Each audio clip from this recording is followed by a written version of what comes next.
గత బీఆర్ఎస్ ప్రభుత్వం దళితులకు ఇచ్చిన హామీలను ఎంతవరకు నెరవేర్చిందని ప్రశ్నించారు అద్దంకి దయాకర్. 3 ఎకరాల భూమి, దళిత బంధు పథకాన్ని ఎంతమంది దళితులకు అందించారో చెప్పాలన్నారు. కానీ తమ ప్రభుత్వం దళితులను అన్ని విధాలా ఆదుకుంటుందని అన్నారు అద్దంకి దయాకర్. దళిత యొక్క నిధులను, భూములను, వారి పథకాలను, వారికి సంబంధించిన ఆర్థిక సామాజిక అంశాలన్నింటినీ కూడా కుప్పకూల్చిన చరిత్ర మరి బీఆర్ఎస్ ప్రభుత్వానికి ఉన్నది. వాటిని గాడిలో పెట్టడానికి డెఫినెట్ గా వచ్చే బడ్జెట్ లో దళితుల అస్తిత్వాన్ని, దళితుల యొక్క ఆర్థిక పురోగతితో పాటు డబుల్ బెడ్రూమ్ ఇండ్లు అని వాళ్ళ ఆశ చూపింది.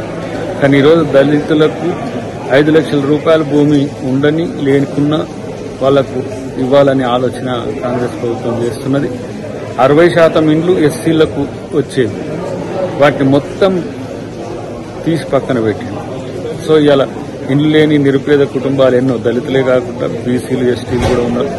వారి ఇల్లు కట్టించే కార్యక్రమం కూడా కాంగ్రెస్ పార్టీ చూస్తుంది. సో మొత్తంగా గత ప్రభుత్వ వైఫల్యాలు గమనించినాం. రెండవది, వాటిని మళ్లీ రిపీట్ కాకుండా చూసుకోవడం, ప్రత్యేకించి తెలంగాణ ప్రాంతంలో ఉన్న దళిత, గిరిజన, ఆదివాసీ కుటుంబాలను ఏ విధంగా ఆదుకోవాలనేదే కాంగ్రెస్ పార్టీ ప్రభుత్వ యొక్క లక్ష్యంగా ఉండబోతుందనే విషయాన్ని మీరందరూ గమనించాల్సిన అవసరం ఉంది.